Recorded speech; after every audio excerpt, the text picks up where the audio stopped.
ശരി. എനിക്കതിനകത്ത് ഒരു വ്യത്യസ്തമായ അഭിപ്രായമുള്ളത്. കാരണം എന്താ വെച്ചാലേ, ഇപ്പോൾ നിയമസഭയിലെ ആ സംഭവത്തെ അത് പ്രധാനപ്പെട്ട ഒരു കോസിൻ്റെ ഭാഗമായി നടന്ന സമരമായിട്ടാണ് ഞാൻ മനസ്സിലാക്കുന്നത്. ചില സമരങ്ങൾ, ആ സമരം മുന്നോട്ട് വയ്ക്കുന്ന ആശയം വളരെ പ്രധാനമാണ്. അപ്പോൾ അന്ന് ബാർക്കോഴ എന്ന് പറയുന്ന പ്രശ്നം കേരളത്തിൽ കത്തി നിന്നൊരു അതെ. വിഷയമാണ്. വലിയ അഴിമതിയുമായി ബന്ധപ്പെട്ട് നടന്ന ഒരു പ്രതിഷേധ സമരമാണ് നിയമസഭയ്ക്കകത്ത് നടന്നത്. 2,20,094 രൂപ അല്ലേ, കൃത്യമായ കണക്ക്. അതിൻ്റെ ഒരു നഷ്ടമാണ് വന്നിരിക്കുന്നത്. അത് ഈടാക്കിക്കോട്ടെ കേട്ടോ, കുഴപ്പമൊന്നുമില്ല. പക്ഷേ ആ സമരത്തിലൂടെ നൽകുന്നൊരു സന്ദേശമുണ്ട് പ്രതിപക്ഷം. അത് വളരെ പ്രധാനമാണെന്ന് ഞാൻ കരുതുന്നു. ഈ അഴിമതിക്കെതിരായിട്ട് നടന്ന വലിയൊരു പോരാട്ടമായിട്ടാണ് ഞാനതിനെ മനസ്സിലാക്കുന്നത്. ഞാൻ അതിനകത്തെ ആ അൺറൂളിനെസ്സിനെയോ ആ ഹൂളിഗാനിസത്തെയോ ഒന്നും അംഗീകരിച്ചുകൊണ്ട് പറയുന്നതല്ല. ചില സമരങ്ങൾ, ചില ആശയങ്ങളെ മുൻനിർത്തി നടത്തുമ്പോൾ ഉണ്ടാകുന്ന ചില പ്രതിഷേധ രൂപങ്ങൾ നമ്മൾ വിചാരിക്കുന്നതിനപ്പുറത്തേക്കൊക്കെ പോകാം. അല്ല, പക്ഷേ ആ കേസ് ആ കേസിൽ ഞാൻ പറയട്ടെ, എനിക്ക് ആയിക്കോട്ടെ ആയിക്കോട്ടെ ആയിക്കോട്ടെ ആ കേസിൽ ഞാനത് നേരത്തെ തന്നെ ഉന്നയിച്ചിട്ടുണ്ട്. ആ കേസ് പല രീതിയിൽ സുപ്രീം കോടതി വരെ പോയി, അപ്പീലിന് പോയി. അതെല്ലാം പരമാവധി തൂത്തുമായ്ച്ച് കളയാനായിട്ട് ആ കേസിൽപ്പെട്ട ആളുകൾ ശ്രമിക്കുന്നുണ്ട്. എൻ്റെ പ്രശ്നം എന്ന് പറയുന്നത് അത് ഉന്നയിച്ചിട്ട് ഇപ്പം നോക്കൂ, താങ്കൾ നേരത്തെ പറയുന്നുണ്ടായിരുന്നു ഈ പൂജപ്പുര പോലീസ് സ്റ്റേഷനിലെ റിജിൻ എന്ന് പറയുന്ന ആളുടെ കൈ ആക്രമിക്കപ്പെട്ടു എന്ന് പറയുന്നത്. മുത്തങ്ങ സമരം നടന്നതിലെ ഒരു പോലീസുകാരൻ മരിച്ചിട്ടുണ്ട്. ഒരു പോലീസുകാരൻ മരിച്ചിട്ടുണ്ട്. പറയട്ടെ, അതെ, ജോഗി എന്ന് പറഞ്ഞ പോലീസുകാരൻ മരിച്ചിട്ടുണ്ട്. ഞാൻ പറയുന്ന ആ മുത്തങ്ങ സമരം എന്ന് പറയുന്നത് കേരളത്തിൻ്റെ മനസാക്ഷിയെ പിടിച്ചുലച്ചൊരു സമരമാണേ. അത് ആദിവാസികളുടെ ഭൂമിയുടെ അവകാശവുമായി ബന്ധപ്പെട്ട സമരമാണ്. അതിനകത്തൊരു പോലീസ് രക്തസാക്ഷി ആയിട്ടുണ്ട്. ഇത്തരം സമരങ്ങൾ, ഞാൻ പറഞ്ഞ ചില ആശയങ്ങളുമായി ബന്ധപ്പെട്ട് നടക്കുന്ന ചില പോരാട്ടങ്ങളെ, ആ പോരാട്ടങ്ങളിൽ രക്തസാക്ഷികളുണ്ടാവും. ഇത് സമരക്കാരെത്ര വെടിയേറ്റ് മരിച്ചിട്ടുണ്ടെന്നേ കേരളത്തിൽ. എത്ര സമരങ്ങളിൽ ആളുകൾ വെടിയേറ്റ് മരിക്കുന്നുണ്ട്. ഞാൻ പറയുന്ന ആ സമരത്തിൻ്റെ രാഷ്ട്രീയ ലക്ഷ്യവുമായും ആശയവുമായി ബന്ധപ്പെട്ട് ചില സമരങ്ങൾക്ക് ഇത്തരത്തിലുള്ള സ്വഭാവങ്ങളൊക്കെ വരും. അതൊരു പ്രോഗ്രസീവായ സൊസൈറ്റിയുടെ സ്വഭാവമായിട്ട് കാണും ഞാൻ. കാരണം എന്ന് വെച്ചാൽ ഒരു ജനാധിപത്യ സംവിധാനത്തിനകത്ത് ആളുകൾ പ്രതിഷേധിക്കുമ്പോൾ ചില അവകാശങ്ങൾക്ക് വേണ്ടിയിട്ടാണ് പ്രതിഷേധിക്കുക, ചില ആശയങ്ങൾക്ക് വേണ്ടിയിട്ടാണ് പ്രതിഷേധിക്കുക.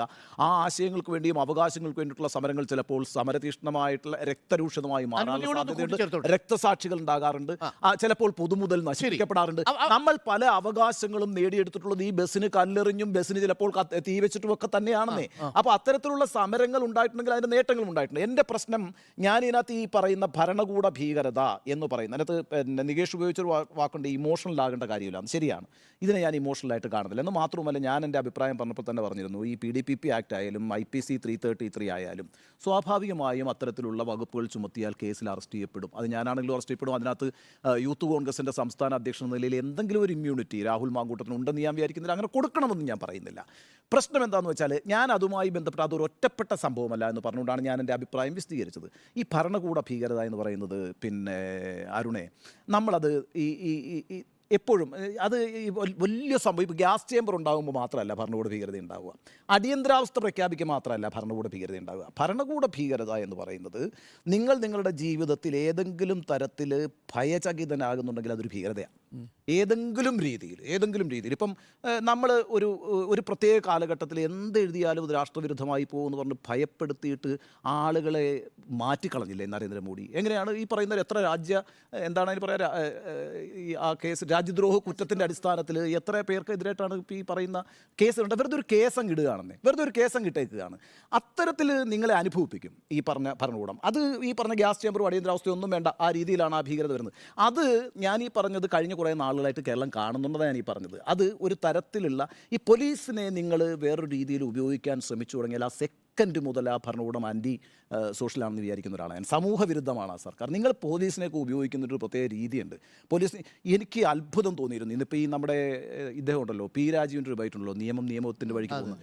ഏത് സർക്കാർ അധികാരത്തിൽ വന്നാലും കാണാപ്പാടം പഠിച്ചതുപോലെ പറഞ്ഞു വയ്ക്കുന്നൊരു വാക്യവും അത് നന്നായി ഛർദ്ദിച്ചുകൊണ്ടിരിക്കും. എന്ത് പ്രശ്നം ഉണ്ടായില്ല. അതിപ്പം ഇടതുപക്ഷം കയറിയാൽ അല്ലെങ്കിൽ UDF കയറിയ ഉടനെ തന്നെ ഉമ്മൻചാണ്ടി എത്ര പ്രാവശ്യം പറഞ്ഞിട്ടുണ്ട്, നിയമം സോളാർ കേസിൽ ചോദിച്ചാൽ പറയും നിയമത്തിൻ്റെ വഴിക്ക് പോകും. അല്ല, അത്രേ ഉള്ളൂ. നമ്മൾ അതുപോലെ തന്നെ അരുൺ ഉപയോഗിച്ചൊരു വാക്കുണ്ട്, നിയമവാഴ്ച. എന്തായിരുന്നു ഈ നിയമവാഴ്ച എന്നൊക്കെ പറഞ്ഞാൽ? നമ്മളെപ്പോഴാണ് ഈ പറയുന്ന നിയമവാഴ്ച ഉണ്ടാവണം സമൂഹത്തിൽ എന്നൊക്കെ പറയുമ്പോൾ നിയമത്തെ ഏത് രീതിയിലെടുത്ത് ഉപയോഗിക്കുന്നു എന്നുള്ളതാണ് പ്രധാനം.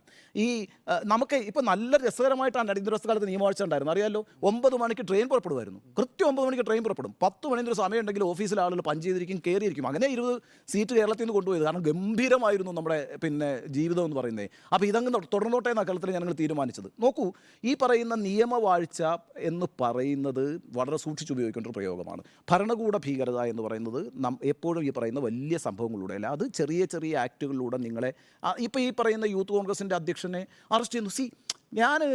ഞങ്ങളുടെ അധികാരത്തിലൂടെ ഞങ്ങൾക്ക് ഇപ്പോൾ ഒരു മൈക്ക് ഓപ്പറേറ്റർക്കെതിരെ കേസെടുത്ത് കളയും. അങ്ങനെയുണ്ട്. മൈക്ക് ഓപ്പറേറ്റർക്കെതിരെ കേസെടുത്ത് കളയും, മൈക്ക് ഓഫായി പോയാൽ. ഇതിങ്ങനെ ചെറുതായിട്ട് ഈ പറയുന്ന ഭരണകൂട ഭീകരത എന്ന് പറയുന്നൊരു വലിയ അന്തരീക്ഷത്തിലേക്ക് കേരളം മാറിയെന്നൊന്നുമല്ല ഞാൻ പറയുന്നത്.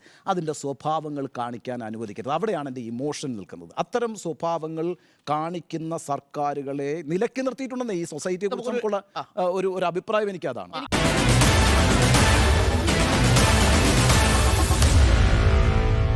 Meet the editors.